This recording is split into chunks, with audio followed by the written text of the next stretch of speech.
Hey guys, Rhino Bones here with another Wish.com video. Today's video is about the sports cam. Supposedly it is full HD at 1080p. Surprised it actually does have a little sticker there. It says it's got a 2-inch screen. And if you notice, the box is all torn up and squished. Well, that's how it came packaged. So, hoping everything is okay in there. Comes with waterproof housing, clip 1, handlebar pole mount, mount 1, mount 2, and mount 3. All those extremely descriptive, so I'm sure it means something great. This says it's waterproof up to 30 meters.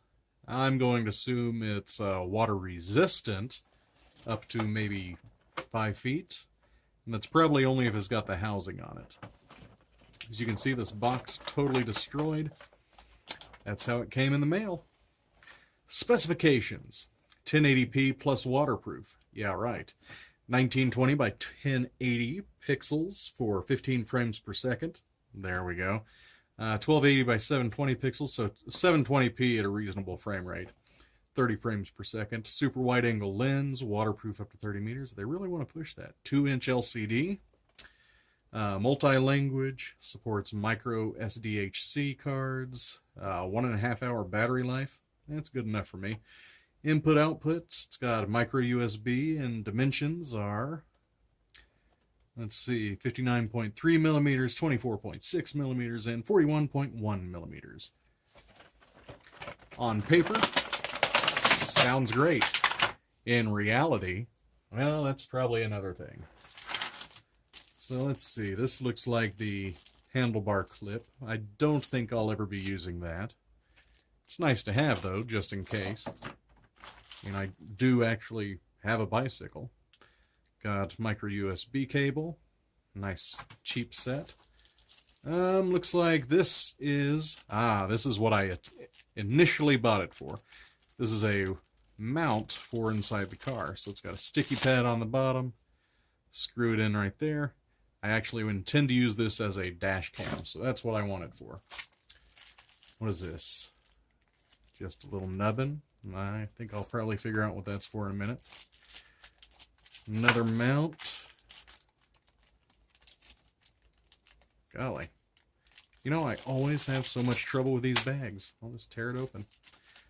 What do we think this is? Oh, that is just some absolutely flimsy plastic.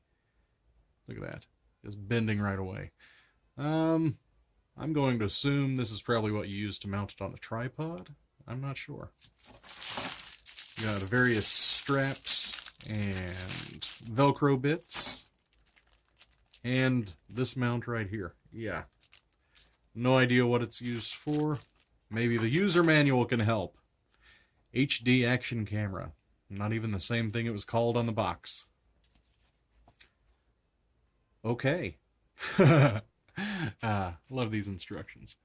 That's the OK is up there. We've got indicators, power modes, mic, micro SD card, USB port, and lens. Wow. Battery lock, battery cover. It'll be interesting to see exactly what kind of batteries it takes and if it really lasts for an hour and a half. This is a precision product. Do not drop. Do not expose the unit to strong magnetic objects. Fields may cause changes to the images and sounds. Never leave the products exposed to high temperatures and direct sunlight. So I guess it's not usable as a dash cam. Use only high-grade branded micro SD card. Neutral cards are not guaranteed to work correctly. Do not place micro SD card near strong magnetic objects to avoid data loss. So they're just kind of repeating here. When charging, observe any overheating. If device gets hot, please unplug to prevent fire hazard. That makes me feel great. While charging, keep the product out of children's reach. Power line may cause children accidental electric shock. Keep the device in a cool, dry, and dust-proof place. So basically, treat this thing as if it was a porcelain baby doll, and don't use it for the so-called intended purposes as a sports cam. Alright, enough of that stuff.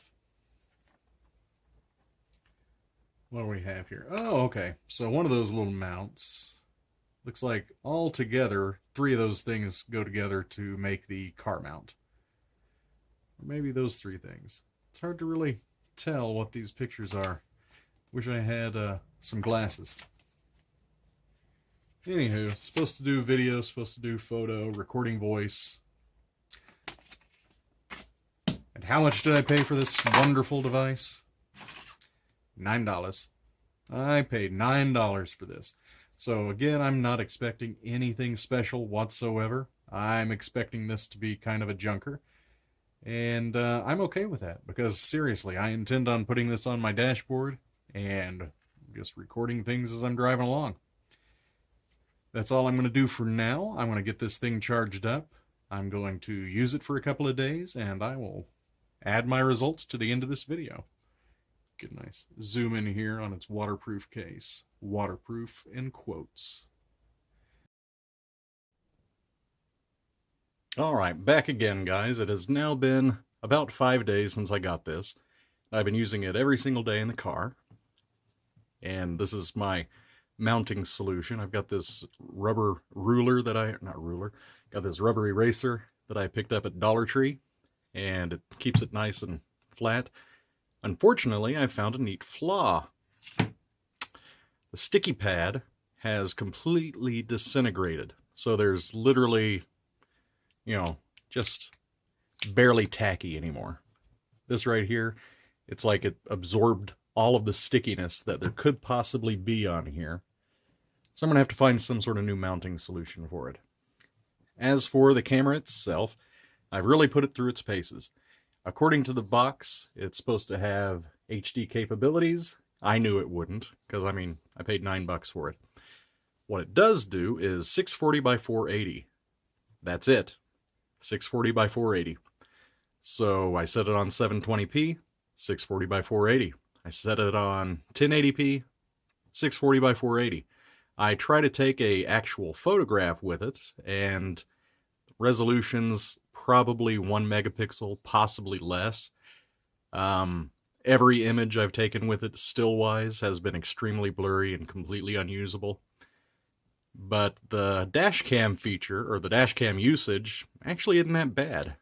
Battery life is running me about an hour, maybe a little bit less. Yeah, it's pretty cruddy when it comes to battery life. It's easy to recharge, though. I recharge it once a day as soon as I get home from work. Plug it into my computer. Where's the port at? Yeah, it's over on this side. Plug it into the computer. Transfer the files from this to the computer. It's extremely slow. I usually get about 750 KB per second. What I do instead is I take the SD card out, plug that into a SD card reader, and I'm able to get, my usual 10 megabytes per second, pulling it off of there. The case here, it's handy. It's not waterproof. I've tested that out, and after I dry off the outside, I've opened it up, and there has been lots of water inside of it, so it is definitely not waterproof, not even slightly water resistant. You can see here on the outside, I don't know if you can see too well, but there are some water spots on the inside of it. So yeah, not HD, not 1080p, still images are terrible. It's not a widescreen lens, it's a very, very narrow focus.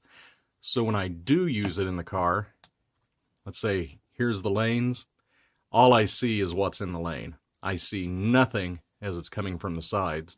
So I've actually had a few close calls. I'm like, great, I've got these on video. Watched it, nothing. Didn't even see the car. So, it'd be nice as a dash cam camera if the cars are coming and they pull out way ahead of me. Totally catch that. But when they almost sideswiped me, nothing. There was nothing on video to show that ever happened. Although it is pretty fun. I've been able to look at cars and say, hey, you know what? I passed this guy today and he was driving in 2 lanes the whole way. I've got videos showing that, yeah, indeed they were. I've used it at nighttime, sort of. It's at about 5:45 in the morning, so got video of that, how it does and handles nighttime. It doesn't. It's almost a completely black video. All you see are headlights coming towards you. Use it during the daytime. Unfortunately, this past week it's been raining every single day, so all I've gotten are, little raindrops on the windshield. Some of the videos usable, some of the videos not. I would not trust this to use in an actual dash cam for very much longer. It was a neat novelty. I did pay $9 for it, so you literally get what you pay for. I'll continue to use it until I decide to finally upgrade. Until then, take a look at the example footage.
Okay, so you've seen the example footage.